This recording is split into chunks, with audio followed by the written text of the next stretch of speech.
Arthur's Christmas by Mark Brown.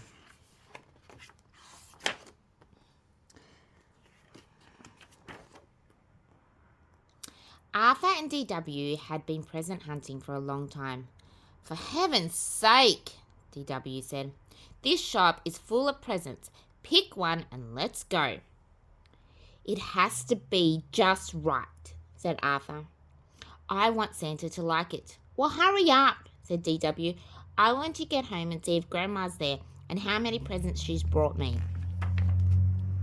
At home, DW added 10 more things she wanted to her Christmas list and went over it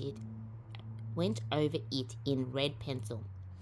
Arthur and DW cheered when they heard the car in the driveway. "Grandma, are there any presents in there for me?" asked DW. "Grandma, do you think Santa would like new mittens or gloves?" asked Arthur. "Whatever happened to 'Hello, I'm glad to see you'?" asked Grandma Thora. After dinner, everyone relaxed. "Look," said DW, "I teach Killer a trick."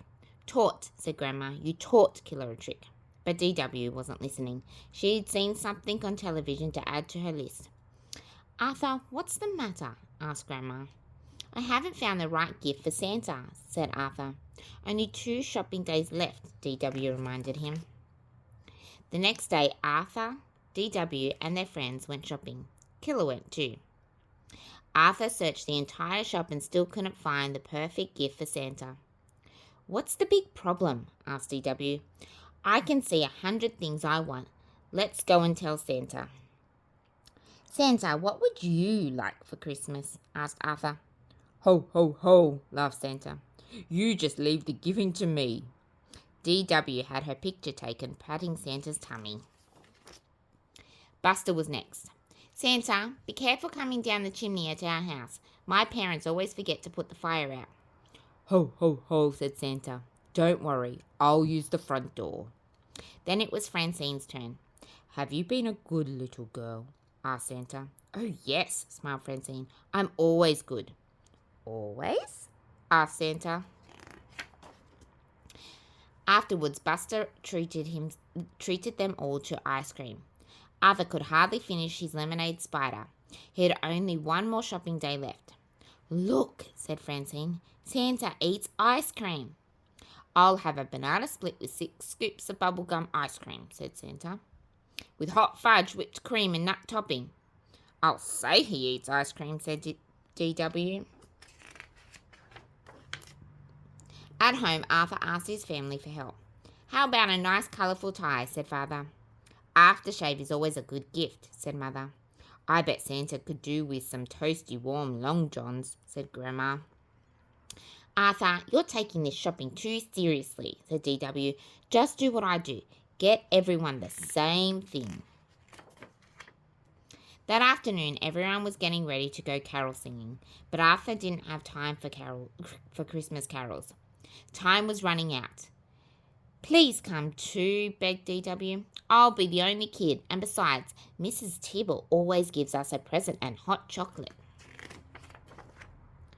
Arthur went window shopping instead, hoping that it would give him an idea for Santa's present. Santa was ho-ho-hoing and drinking a Diet Cola at the petrol station. Moments later, Santa was at the Golden Chopstick eating sub-gum chow goo. Then Santa must have run to the burger bar on the corner of North and Main Street. The waitress shouted Santa's order to the cook. 1 double cheeseburger with special relish and extra large fries. Santa sure eats a lot, thought Arthur. Finally, Arthur went home. He hadn't seen a single thing in any of the shop windows that Santa might like. Santa was on TV eating Papa Piper's pickled peppers. "That's it," said Arthur. He started making his list. Arthur counted his money. DW,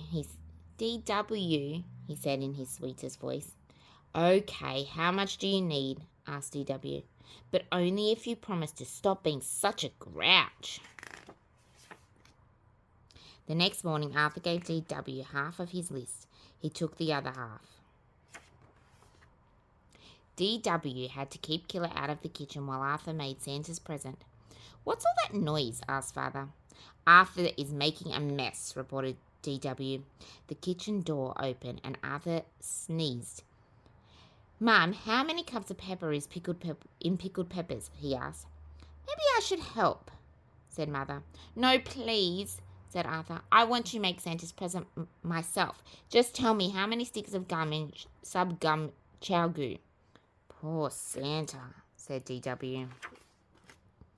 Hours later, Arthur whistled while he laid the table for Santa. What's that? Asked Father.